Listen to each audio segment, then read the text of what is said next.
12월 2일 겉모습에 속지 말고 진리를 분별하라. 요한계시록 13장 1절부터 18절까지 한번 보도록 하겠습니다.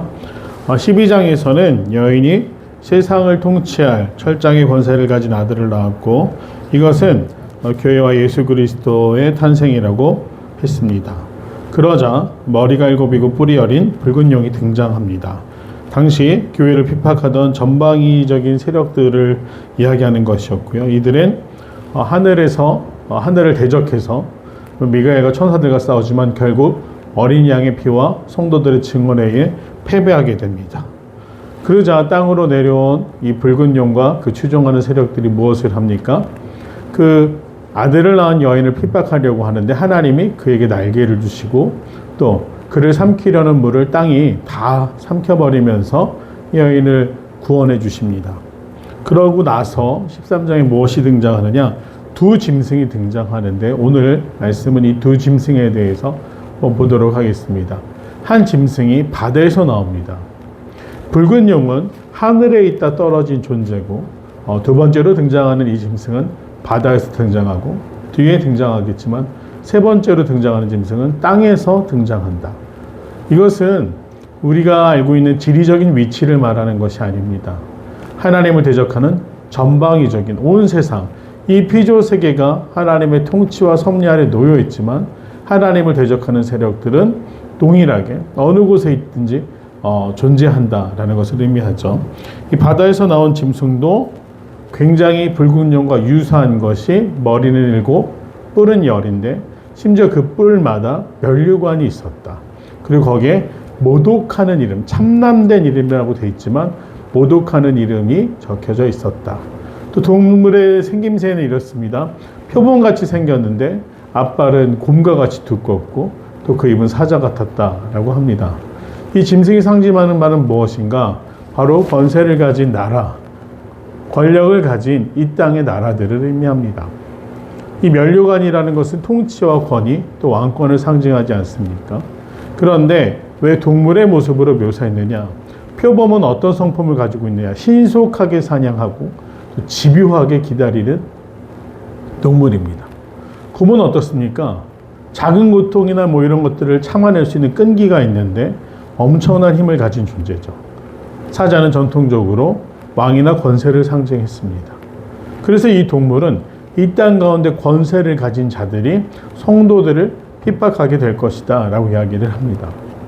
너무 이 모습에 대해서 사도 요한이 지켜보면서 이 짐승들이 하나님을 흉내냅니다.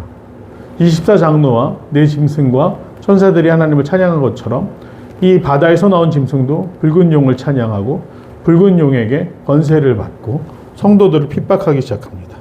그런데 이 짐승은 기괴한 일을 당합니다. 그 7 머리 중에 하나가 죽임을 당하고 상하여 거의 죽게 되었는데 다시 살아나는 것을 보면서 사람들이 이 짐승을 따르게 된다. 그래서 역사학자들은 그 상에서 죽게 될 뻔한 머리에 대해서 네로로 보기도 하고, 또 초기 교황들 그레고리 7세나 이노센트 3세까지라고 주장하기도 하는데, 이 보편적인 해석은 용이 사단을 상징하면 이 짐승은 성도들을 핍박했던 당시 현실 세계의 권력들을 상징하고 정권으로 해석합니다. 그들이 용에게 42달 동안 이 세상을 통치할 권세를 받아서 사람들, 성도들을 괴롭게 합니다. 그리고 이때 사도 요한이 듣게 되었던 이야기는 무엇인가? 13장 9절 10절에 나오는 말씀인데요. 누구든지 귀가 있거든 들을지어다. 사로잡는 자는 사로잡힐 것이요 칼로 죽이는 자는 자기도 마땅히 칼에 죽으리니 성도들의 인내와 믿음이 여기 있느니라. 성도들을 핍박하고 생명을 위협하고 짓밟는 박해 속에서 이 짐승이 이 세상을 통치하는 듯 보이지만 그것은 한시적이다. 그들이 사로잡는다면 자신들도 사로잡힐 것이고 핍박한다면 자신들도 칼로 망하게 될 것이다 라고 이야기를 하면서 성도들이 인내와 믿음으로 견딜 수 있기를 바란다라는 이야기를 듣습니다. 이 일 후에 또 다른 짐승이 등장하게 되는데, 핍박이 외부로부터 들어오는 핍박이 있는가 하면 또 내부에서 시작되는 분열도 있습니다. 한 짐승이 또 등장을 합니다. 땅에서 나온 이 짐승, 11절에서 18절에 나온 이 새로운 짐승은 어린 양처럼 두 뿔을 가진 존재라고 이야기를 합니다. 붉은 용이 하나님의 섭리를 대적하는 사단 그 자체를 죄의 근원되는 존재를 이야기한다면 바다에서 나온 생물은 이 땅의 국가와 권력들 또 복음을 핍박하는 모든 세력들 그것을 의미하고 또 이 양은 무엇을 의미하느냐? 이단이나 거짓된 가르침으로 교회를 분열시키거나 교회 내부에서 성도들의 믿음을 실족시키는 존재를 의미합니다. 이 짐승도 또 용을 경배하고 그 용이 권세를 줬던 짐승을 경배하면서 어떤 일을 하는가?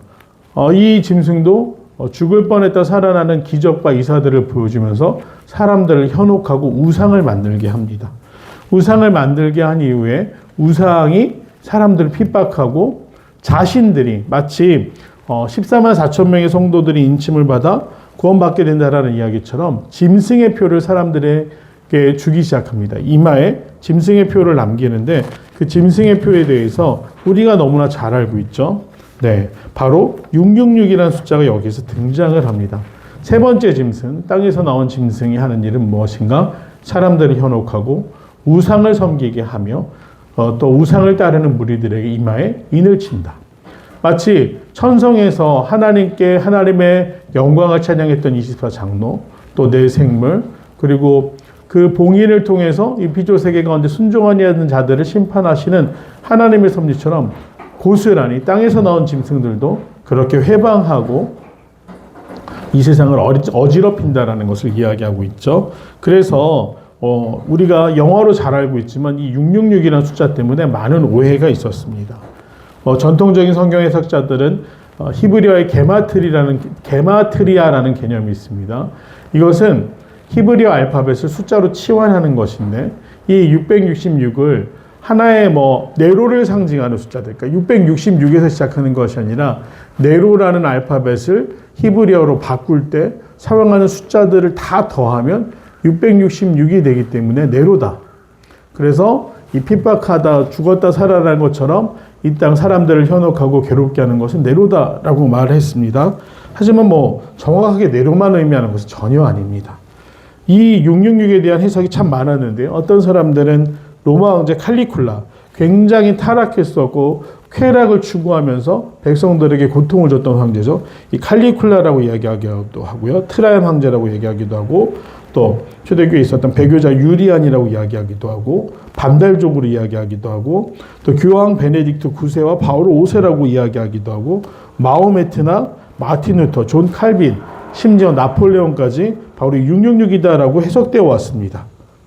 종교개혁자들의 이름이야 당시 타락했고 정말 매관매직과 면죄부까지 판매하던 가톨릭 교회의 개혁을 외쳤던 마틴 루터라든지 존 칼빈이라든지 종교개혁자들이 들어간 건 일종의 괘씸죄처럼, 그래서 종교개혁으로 인한 전쟁 유럽 휩쓸지 않습니까? 그렇기 때문에 이들을 캐톨릭 교회에서는 666이다, 짐승의 표를 받은 사람이다 라고 이야기를 했었던 것이죠. 그러나 이 앞서서 이야기했던 베네딕토 9세나 바오로 5세는 다릅니다. 베네딕토 9세는 정말 가장 타락하고 최연소로 교황의 자리에 올랐지만 교황으로 선출된 이유가 가문이 강력했기 때문에, 거룩한 사람도 아니었고 그만한 존경받을 만한 어떤 업적 있는 사람도 아니었는데 가문의 힘으로 정치적인 이유로 교황이 되어서 그가 교황에 대해서 했던 것이 무엇인지 아십니까? 교황을 저를 타락시켰습니다. 성적으로 가장 더러운 곳으로 만들었습니다. 그는 동성애, 살인, 강간 등을 서슴지 않고 벌였던 인물이 이 베네딕토 9세였습니다. 그래서 이 교황을 얘기할 때 그가 적그리스도다, 666이다 이렇게 이야기하기도 했고요. 또 바오로 5세는 가장 유명한 두 가지 사건이 있죠. 코페르니쿠스가 천동설, 그것을 반박하는 지동설을 주장하자, 즉 태양 중심설을 이야기하자 뭐라고 이야기합니까? 너 죽기 싫으면, 종교재판에 넘겨지기 싫으면 그 주장을 철회하라라고 이야기합니다. 또 갈릴레오를 만나서 뭐라고 이야기합니까?